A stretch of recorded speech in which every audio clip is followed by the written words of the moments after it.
All right, I am so excited to sit down with my sister in flow, Jolie of Electron Studio. She's in Salinas, California, and as you can see behind her, she's got an arsenal of steel mace and med balls and all the things. Little pan around. Jolie, how are you doing today? An orchid. I'm fantastic. It's hard to imagine this feeling of culmination. It was hard to imagine what it might feel like, and now I'm really feeling into it now. So I feel great. Yeah. Well, thanks for taking the time to do the interview. I know you're heading to Italy on a big trip for a couple weeks just to have some downtime. So kudos to you on that. So let's just get right into it. My first question is, describe where you were at prior to the 100-hour Still Mace Vinyasa teacher training. What was missing? Where were you? This is an excellent question.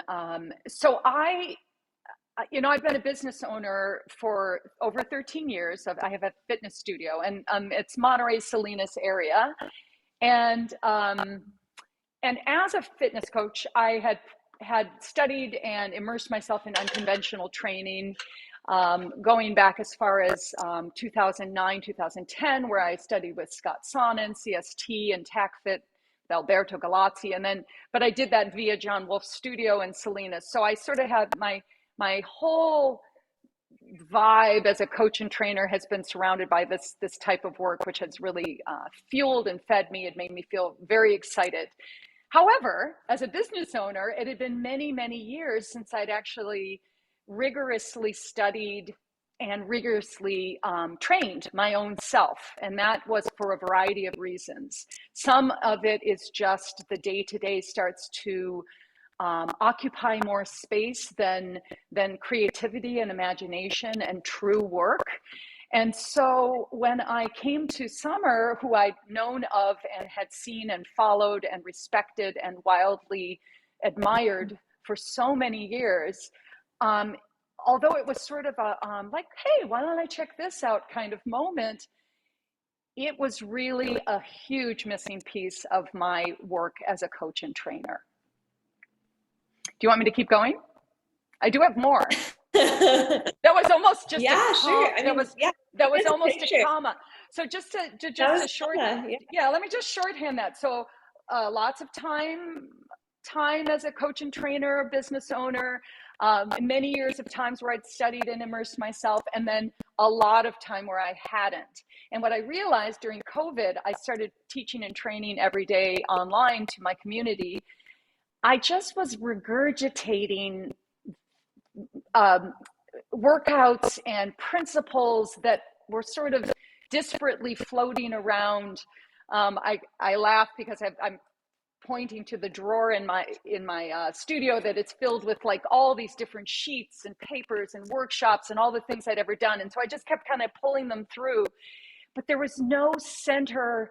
There was no guiding light. There was no heart to what it was I was doing until I began studying the Steel Mace Vinyasa under your tutelage and the other coaches at FlowShala.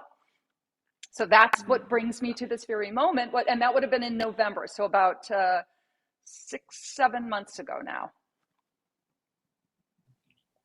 Awesome. Yeah, I definitely remember our conversation about the sticky notes and, workouts being on sticky notes. It's super common when trainers come in and yoga instructors come in, is that we're just kind of used to like teaching on the fly or like making up the workout for the day versus like having a program and designing a program that's progressive in nature.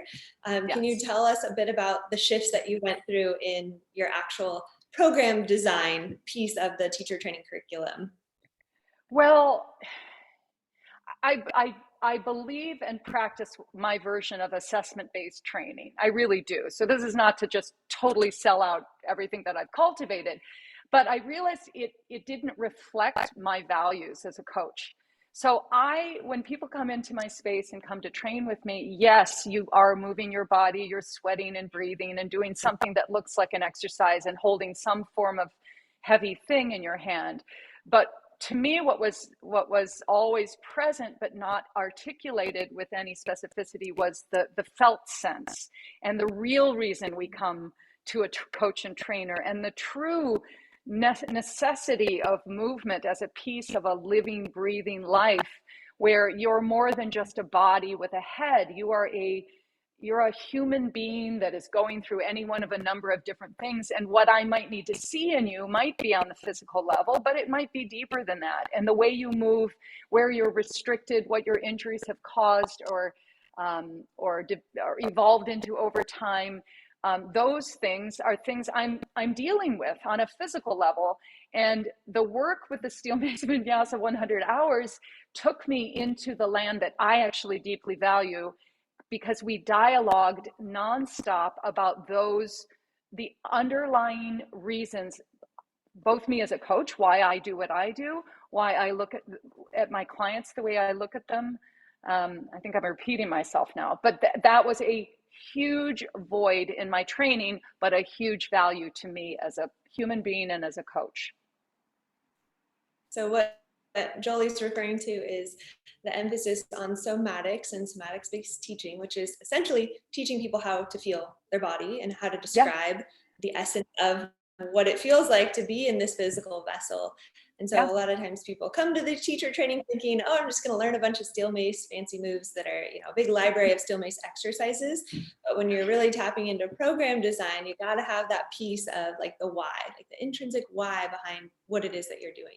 Now, specifically in program design, so we require all of our 100-hour teachers training to create a 12-week signature program, and they present it upon graduation. And Jolie did a beautiful job with actually publishing her own body of work, integrating Steel Mace Vinyasa principles, and actually periodizing a workout that's progressive, a workout program that's progressive in nature. Tell us about the program that you designed. Like if you had to like sell it to me in a minute, tell me the spiel. What is in that program? Why is it unique? My population, so those who I represent in my business and in myself, are women, athletic women over the age of 50, women who are in menopause, and in some cases dealing with hormone imbalance as well as osteoporosis. And those were the two areas of focus I chose, because at any one time in my studio, there's different trends that come in, and this seems to be one. And of course, I fortunately don't have osteoporosis, but I am in menopause, and I do understand it's a I don't know, kind of a mysterious concept in some regards to certain people, but training strength, flow, breath awareness, physical awareness of yourself, to me is the way to address issues that might come up with those two things. So I built my program around that, and I tailored it to a population that has very little experience with the steel mace, which I find that even my most athletic and my most strong students, they really need to go back to square one. And I will tell you, I needed to start at square one. And I can understand movement intellectually, but to actually feel and own it in my body, and to really, really feel, I'm like trying to think of the word that you embody it. Embody it. But yes, like everything about holding that mace, I think of it almost like this lightning rod of information and intensity that travels through your body and that then circles back out. So my program really reflects me, it reflects my population, and something that I deeply care about. And then the 12-week progress, what was interesting is at first I was like, oh my God, 12 weeks. How do you design something for 12 weeks? Who's going to do anything for 12 weeks? And on the other side of it, I'm like, 12 weeks, it's not enough. It's just not enough. Like you could just dip your toe in the water in 12 weeks. You might just figure out how to feel confident with engaging your deep inner core, your glutes or your lats. I mean, there are pieces of this work that you can't rush. You really need to allow to soak in. And so my program is very fundamental on paper, but if I took you through this workout, I'm certain that you would have an incredibly vigorous and strength building session, even with the most simplest movements. Sweet. Well, I'm sure that your clients are going to love it. Yes. And you're heading away to Italy for a bit, so they'll have to wait till you get back to get really into it. Yes. What stood out to you most about working with me and the Flowshella team? What was different about working with us? There was a common language, both movement wise and intention wise. There was a feeling of each individual reflecting what they were interested in, how their bodies moved, and what was interested to them. But we were all, everyone was part of the spokes of a great wheel or something. Like I felt very supported, and every coach had something that's something that I took away that was so valuable. So it wasn't just Summer at the top of the pile and this other group of people. It was each trainer cultivating and bringing forth what they were exceptional at, and so I felt very held and supported. So, and it wasn't.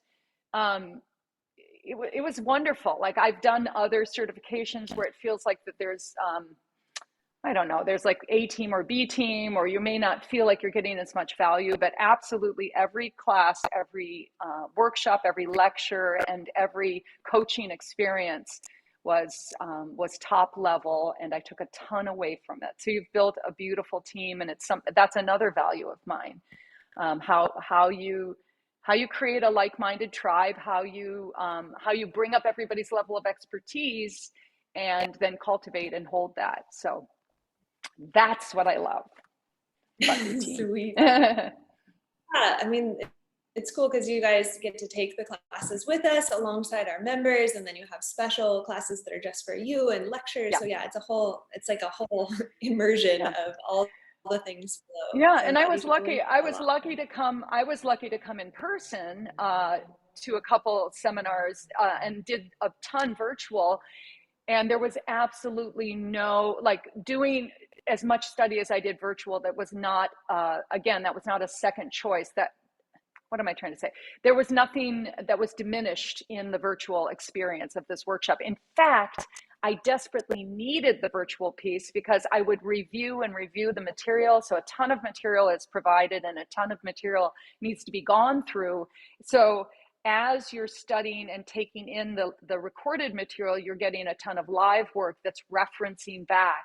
And so I found for myself, there are certain days where my pace of learning would be really quick and really facile, and I'd be like, oh, I got this. And then certain days where I was like, I just have to review this over and over and over again. So it was a ton of study and immersion with a lot of really solid support. And I'm still using the material to this day to review specifics, which hand was on top and what's the cue for this, because I like to give really strong cues. I'm cultivating that as a coach and trainer, which, by the way, as a sidebar, was something so unique and important to this training. How do you ask a person to move? How do you elicit movement? How do you compel someone? And my coaching language was very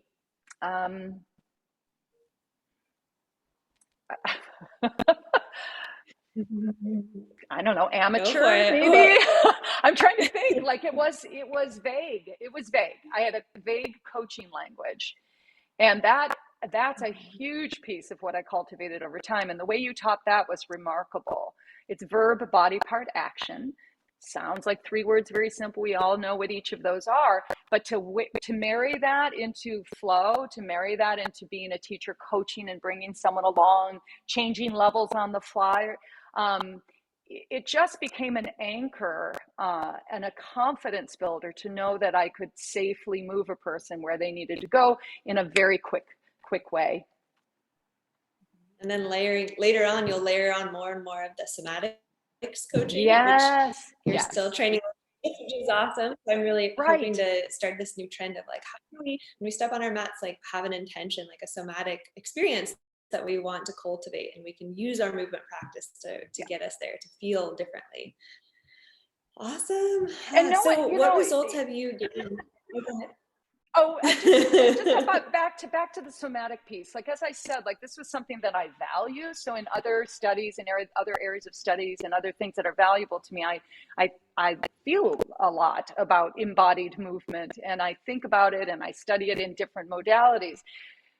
your Summer, this is just a big compliment to you. Your voice as a trainer, both your literally the sound of your voice and how you intonate and how you articulate, it feels clear, simple, and comprehensible on the level of what you're saying. But in terms of what you're talking about, it's deep and spiritual and mystical, and asks you to call yourself to your highest, to the highest expression of your humanity. So I was just really taken with this voice from you that was asking me to step into my greatest expression of myself.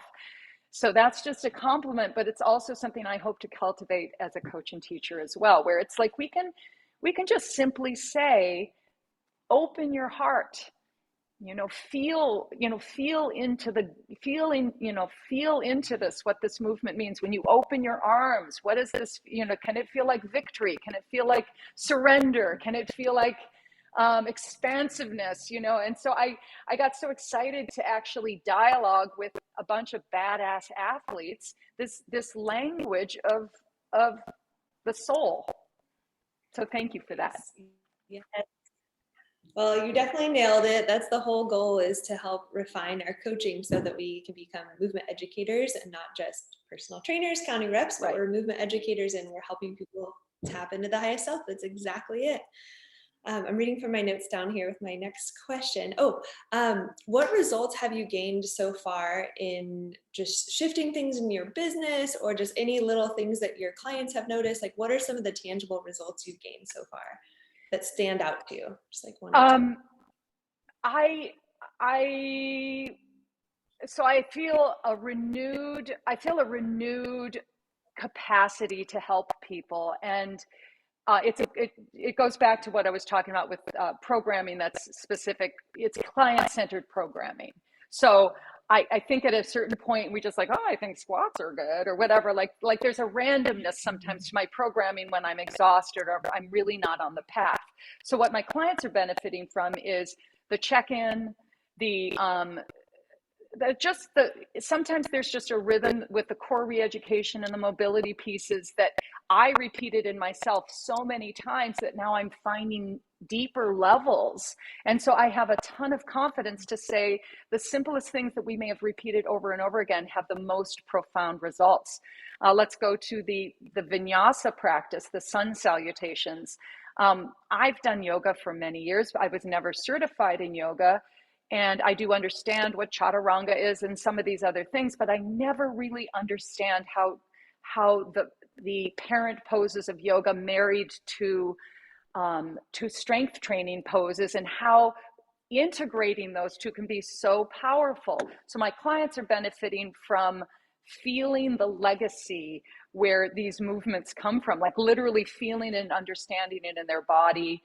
The breath piece, of course, and I would say that just the whiteboard. So in Summer's studio, they write all the workouts on the whiteboard. And so you like a student, you see what's to come. You understand the intention and what you're working on and what level you might be working at.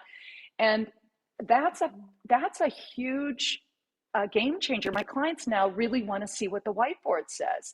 They want to know the roadmap to where they're going. And so they're taking some ownership, which is, of course, another thing we would hope to cultivate in our clients. So they take pictures of the whiteboard, they know they can study it, they can ask me questions about it. So suddenly our dialogue as coach and trainer, or as student and teacher, becomes not like I'm the boss, I have all this magic up here and I'm going to drop it on you if you're lucky. But it's like, no, we have a dialogue. There's a dialogue between the two of us, and your body is your job, right? Or your body is yours to take care of and to own and to understand. And I feel like it's allowing clients to have a greater sense of ownership. My own body and my own sense of self has also I just feel like I've gone to another level in my strength, mobility, and endurance. I feel that, like, although, like, chronologically I'm kind of going this way, but training wise, it's leveling me out, and I feel incredibly empowered and in charge of my own physical self, and very aware of where I can go next. Sweet. Oh my gosh.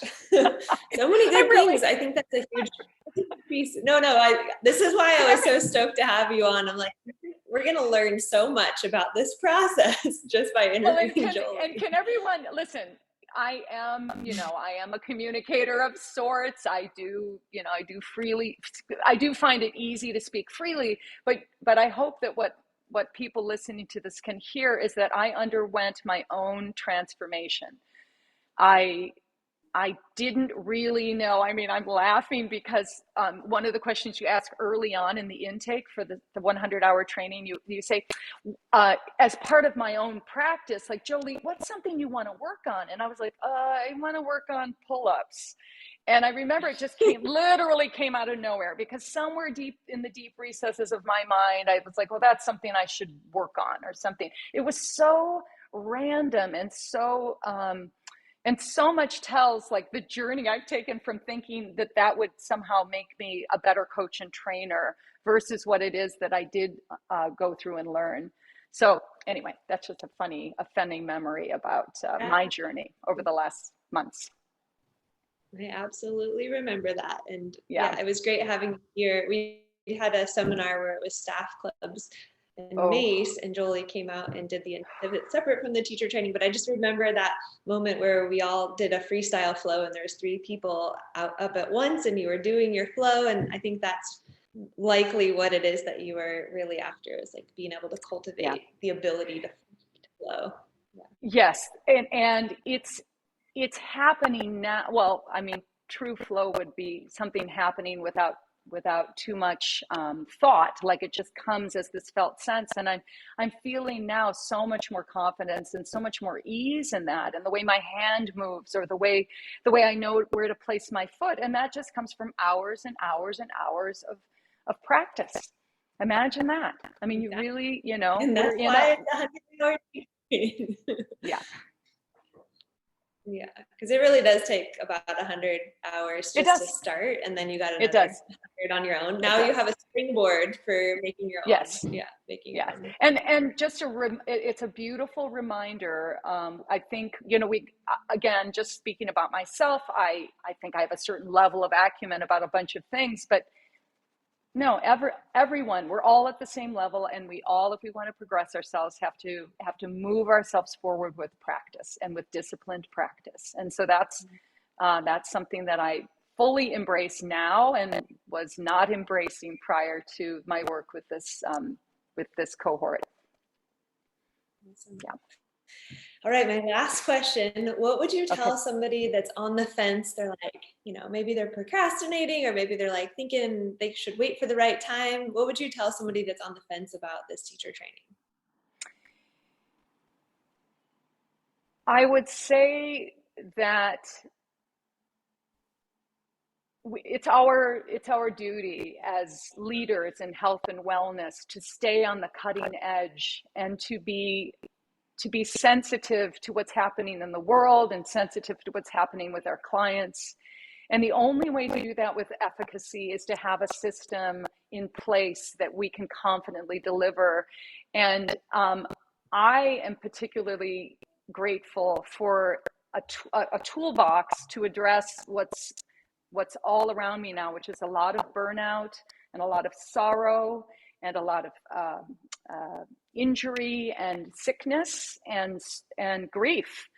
And so I feel that now, even if I don't use those words in a session with my clients, I'm able to hold that for anyone who comes in here, and hold that for myself. So I would say to any coach and trainer that if you have a practice that allows you to do that, congratulations, go on.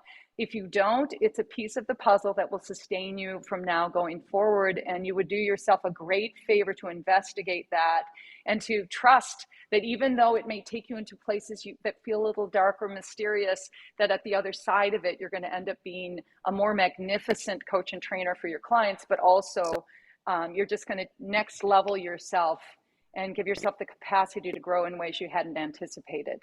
You're going to really take ownership of what it is you do and how you do it, and it'll spark a lot a lot of creativity, a lot of community, and that's all I got. That's it. So so if you're on the fence, call me, you know, speak to someone at the studio. You can come along slowly. Like I wasn't fully invested when I first started. I was a little overwhelmed through a lot of it. And that was something also I got to work on. Why am I overwhelmed? Why does this gem that's being offered to me, why does this tend to make me feel scattered or whatever? So I was playing an old song or an old soundtrack, and now I feel like comfortably letting that go. So I encourage, I encourage, oh, and then just as, you know, just to reinforce something I joked with Summer about at the very beginning of our conversation before we started recording, which is that I've taken countless certifications over the years, countless, and I have never been held to such a high standard, period, full stop. So it's something worth investigating. I've never been held to this standard. Yeah, truth. Yeah, there definitely are requirements for finishing your 100-hour, but they're there for a reason. They're there so that the standard remains high, so that we can continue to carry on this work and evolve this work. And this work doesn't stop with me. Like that, we're teaching you guys the principles so that you can continue to iterate on it, create your own programs. Many of the students that I've had the honor to coach have like created new exercises, new movements, new flows. Like there's a million ways to flow with a mace, but the principles that really ground us in this practice are present in the teacher training. So I'm really glad that you took that away and that you'll continue to use it and bring it into your community. That's the whole point. Yes, absolutely. And my studio is new-ish. Although I've been in business for a while, this is a new iteration of my business. I'm excited to start to grow this community using Steel Mace Vinyasa as my main offering. So and that feels like that's a big shift for me, and I'm ready for it. I feel very excited about it. Wonderful. Well, thank you so much, Jolie, for spending some time with me today, and we'll see you in the next, I'm sure the next training, the next in person, or I'm probably going to be coming down to in California. So it would mean so much to me to have you come, and I would say if anyone is on the fence about Steel Mace Vinyasa, to go to FlowShala in Washington. It's a beautiful studio to train in. You'll be surrounded by intelligence and love and beautiful movement. And boy, if you can do that staff fighting, steel mace and steel club, heavy club workshop, oh my goodness, life-changing. Awesome. And if you're in California, definitely head to Electron. Yes, come to Electron, come see me. Yes. All right. Thank you so much. Everyone. Take care. Thank you so much, Summer. Okay. Bye.